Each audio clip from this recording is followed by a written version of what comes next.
I've changed for the better this time. I thought I would never be fine. Hello po mga kawan, mga kalingap, kumusta po kayo? Magandang buhay, muli nagbabalik po, Analisa Reality Vlog. Saglit lang po ako, maraming salamat po doon sa mga nakapanood sa aking last upload patungkol doon sa may sumbong kay Kuya July, doon sa kanyang live, concern ko kay Carla. At kasi meron dito nag-comment, patungkol dito sa sabi niya, kasi di ba yung sa aking thumbnail, grado ni Carla sapat ng kasagutan. Kaya meron akong nabasang comment kay Ma'am Alma Tingab-ngab, shoutout po sa iyo ma'am. Babasahin ko muna yung kanyang naging komento. Sabi niya, ano naman ang connection sa mga grade ni Carla sa eskwelahan natin? Na nag-aaral siya ng maayos, kaya kapag may travel, ayaw ni Carla mag-absent. Nakafocus lang siya sa kanyang pag-aaral. Thank you talaga ma'am. Alam ko naisip ko na to Ano nga naman talaga ang kinalaman ng grado ni Carla doon sa naging issue sa kanya? Kunyari, hindi natin alam wala tayong doon. Maliban lang doon sa kay Kuya July sa live niya na binasa niya. Pero hindi naman sinabi kung saan ang galing. Naka-blind item yung pangalan, yung source. Pero yun, thank you po sa 3,000 po na nakapanood. Salamat sa inyo. At saka, thank you rin from Jumcar Community na nag-subscribe sa akin. Maraming salamat po sa inyo. God bless. Salamat po. Sa totoo lang, hindi ako makagalaw ng maayos dito. Thank you dahil nagustuhan ninyo yung pamamaraan ko ng pagbibigay ng reaksyon. Pero kung i-rate ko ng 1 to 10, nasa 4 pa lang po ako. Wala pa ako sa ko. Kasi panakaw lang Kumbaga yung aking isipan dito, hindi pa masyadong nagagamit. So, bilis-bilis lang talaga. So, yun po Ma'am Alma, kaya ko sinabi doon, yung grado ni Carla sapat ng kasagutan. Kasi para sa akin, kung halimbawa yung kung nababarkada si Carla, kung nabubulakbul yan, siyempre doon sa grado niya, makikita na bagsak ba siya? Ano bang nangyari sa mga grades niya? Masama bang impluwensya yung mga nandyan sa kanyang kapaligiran, mga kaibigan niya, na hindi kalingap? So, ngayon, kung okay naman yung grade niya, yung grado niya, so, wala akong problema. Ibig sabihin nun, marunong mag-manage si Carla sa kanyang oras, sa kanyang pag-aaral, sa kanyang mga kaibigan. Meron siyang time management. Kasi lahat naman tayo kailangan natin ng recreation. Hindi pwedeng focus ka lang lagi nandyan sa pag-aaral mo. Nakakaano din yun. Nakakatuyot ng utak. So, kailangan natin mag-unwind.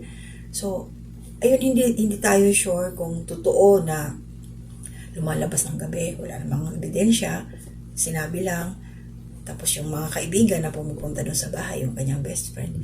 Pero hindi na natin siguro saklaw yun, basta ang atin lang paalala lang talaga para kay Carla na mag-iingat lang talaga siya sa mga nakakasama niya. So ito lang yung sa akin, yung sa grade po Ma'am Alma, yun yung paliwanag ko doon na basta yung grado ni Carla, maganda, okay lang yan, meron siya mga friendship.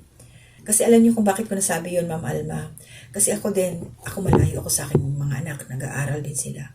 Isa lang ang requirement ko, patingin ang grado nyo, every grading period. At saka yung advisor nila, meron akong contact, direkta. Sinasabi nila kung nag-absent yung bata, kung ano yung nangyari. So, pinapalo up ko kaagad. So, yung card, sinasabi, nakikita ko mismo. So, kahit nalalaman ko na may pinuntahan yung anak ko, lumabas kung saan nagpunta. Basta ang akin lang naman paalam nila kung nasaan para hindi ako mag-alala at kung sino yung mga kasama. Yun naman yung importante doon Tapos, nakita ko yung okay yung grado, okay lang, walang problema doon. So, kailangan kasi minsan talaga, makapag-relax. Yung isip natin. Katulad yan, mga bata, mga estudyante, katulad ni Carla, Mahirap kasi masyado kang subsub. Kailangan din may tayo, makakagalaw, yung, tawag dito, yung isip mo mamotivate pa na kailangan mo magsikap pagkatapos, yung marirelax yung isip mo. Basta yung ganun, para hindi masyadong higpit ba.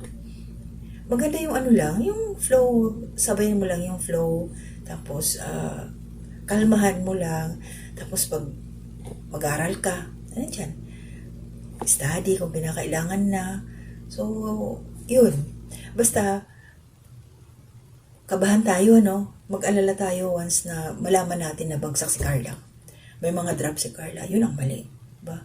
Yun ang mali. Pero kung okay naman, wala namang ganong problema, so tuloy lang tayo. Suportahan lang ho natin yung bata. Tsaka wag ho tayo mag-alala dahil ako talaga buo yung ano ko kay Carla. Lalo't panganay siya. Isipin niya, kailangan niya makapagtapos dahil meron pa siyang mga kapatid na kailangan niyang tulungan kahit may bahay na sila. Siyempre yung tatay niya, di ba, nangingisda. Hindi naman laging okay yung huli.